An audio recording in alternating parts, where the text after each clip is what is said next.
He's here, host of Josh Pate's College Football Show, future college football commissioner. It's only a matter of time. Josh Pate, welcome back to Up and Adams. You have been very booked.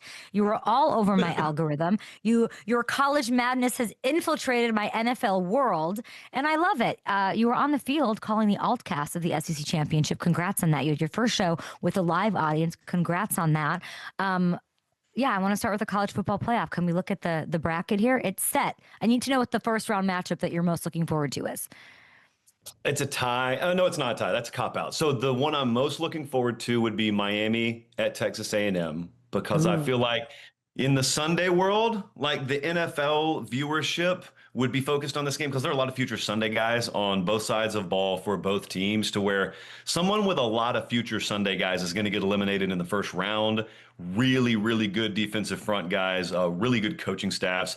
That one is next Saturday, 11 a.m. Central, noon kickoff. Kind of weird that you have the triple header on Saturday, but just 12 hours before that, I'm going to be at both of these games, by the way. That's why I'm promoting these. You're so 12 hours before that, and you and I talked about doing the double dip a whole lot, get to as many games as possible. Alabama at Oklahoma. DeBoer has this great record against Kirby up until 5 minutes ago. Sark, he's undefeated against him. Dan Lanning, he's undefeated against him. And yet, very peskily, he is 0-2 against Brent Venables in Oklahoma, and he's going to try and erase that and go on the road. Alabama, controversially, according to some, still in the playoff. So that is the night before on Friday night. That's the primetime game. Looks like mid-40s for kickoff, which it could be a lot worse, especially if you look at the forecast for this weekend. Okay, I'm looking at this. You're saying Alabama on FanDuel Sportsbook, by the way, 1.5 point fades up against Oklahoma. And are you like you're going to somehow make it to both of these games? I'm doing it. I get 12 hours, Kay. Sometimes I only get like 6 hours in between games. This one's the night before and then the next morning / noon. I'm central. I'm like a central time guy now, so I have to say morning if this game kicks off at noon Eastern. You're a wild man. JMU, by the way, 21.5 point underdogs, like up against Lanning. It's been a big fight over here in my world and my little ecosystem about whether those teams should be in or not, and whether them being competitive in the playoffs should be the criteria, whether the minimum strength of schedule they do or don't face should be the criteria. It's been a big fight. I got scars all over me figuratively from fighting this fight this week. Michigan without a football coach. Most of the coaching dominoes are in place now. Does Michigan have the pull? We've talked about this sort of thing before any of this stuff happened. Can they reel in somebody who's already made their intentions clear to coach another team in 2026? What should it be like? All right. I don't blame them if they go after Kalen DeBoer at Alabama. And obviously, we just talked about he's got a playoff game next Friday night. He may win the national title for all we know and be busy until late January, or maybe he gets eliminated a week from today and they make a run at him. My feel is that they will not land him. My feel is that Kalen DeBoer is not going to leave Alabama.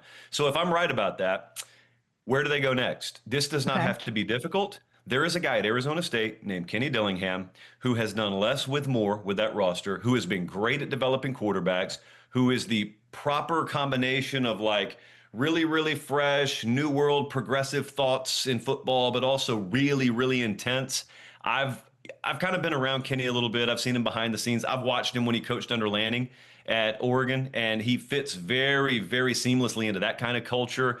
But also, man, I love what he would be from a recruiting and talent acquisition standpoint at Michigan. In the old school, K, when you were hiring a college head coach, everybody believed you had to have either coached or played at the program, or you have to be from that part of the country.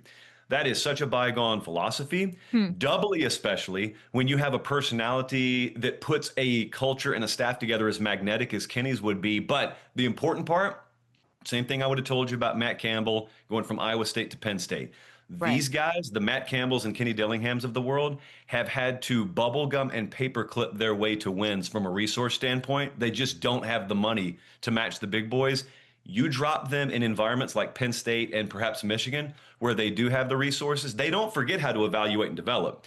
They just get rocket boosters attached to that philosophy. I think Kenny Dillingham would be an immediate, like, home run, people fall in love with him type hire at Michigan. I saw just like Luan said that Campbell name, and like, I don't want to say that name because it clearly stirred up quite some drama. Yeah, we got to be careful. I'm going to get on to him about that. We'll quiet that. We will We'll silence quiet that. that. We need to get on the same page about I don't, this. Josh, I like you. I feel like we have a lot in common. Like you're a mover, you want these kind of problems to deal with. Let's really talk about this. You like want to be the commissioner and you wake up and this is on your plate. Like let's have a little intervention here. Are you sure? Like really like think about that for a second. All right. You know what I I mean? don't know. I don't know. I'm trying to mirror you right Yeah. now. I don't know Someday either. some days I think yes. Some days I think no, but let me hit you. So you serve the ping pong ball over here. Let me bounce it back. Okay. If, and this is a big if I was the commissioner, would we have all these problems? Oh, snap. That I don't know. I don't Probably, know. probably yes. Probably Yeah. yes. There's too much mess over here. It really comes down to this: can I keep my day job? That's contingent on me taking Oh, the commissioner's job. no, you absolutely can't keep your day job. Well, why is it? Look, this is a world that doesn't even exist right now. So why are How there Lane rules? Kiffin of you. Have your cake and eat it too, Pate. Get out of here. I just don't get what's wrong with it. I don't get why I can't just get everything that I want in life. I I use don't the know Kiffin because philosophy. you're talking to me about the point underdogs of the CFBP slate. What like you can't do that. What are you talking about? You went to a Washington game this year, did you not? No, I went to Oh, a you Notre didn't? No, Dame you okay? game, You which strongly yeah, considered going to a Washington game this year, right? yes, I did really. I mean, they're Okay. my team. Yeah. I'll So ask you this: obviously, the Notre. I wish the she control zipped knew all that the I way couldn't hear up. them. I can't hear the control room ever. Trying to make out what somebody's saying at a screaming party across the room. I want to ask you. I went to a Notre Dame game. You were proud of me, and now I'm Yep. like, I don't know what to think of this Notre Dame game. And I like their coach, and I wish he went to the Giants. I don't know why the Giants are interested in him. I don't know what's happening there. But then there's this. What is the memorandum of understanding drama? What do I need to know? Yeah, it's a an acronym that most people didn't even know what it meant in college football until 5 minutes ago. Just MOU. So that's the slip of paper you put in your top right drawer that guarantees you something that you've negotiated. And in this case, Notre Dame feels like big hiccup there. Notre Dame feels like they got locked out of the playoff. So Mm-hmm. the playoff from this point moving forward has this agreement with Notre Dame that most people weren't aware of until recently that as long as they're in the top 12 or if it expands to 16, as long as they're in the top 16, as long as they're in the whatever size the playoff is numerically, they are guaranteed a playoff spot. So here's what that means.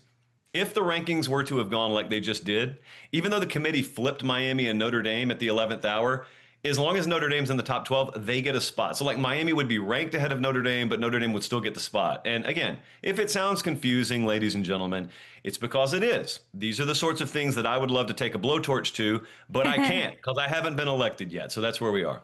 Notre Dame would not like you as commissioner. Is that clear? Is that fair? That's not true. That's not true. They would love me Mm. because all these other people out here who are anti Notre Dame, they bang this drum that, oh, Notre Dame should have to join a conference. I actually think the other way.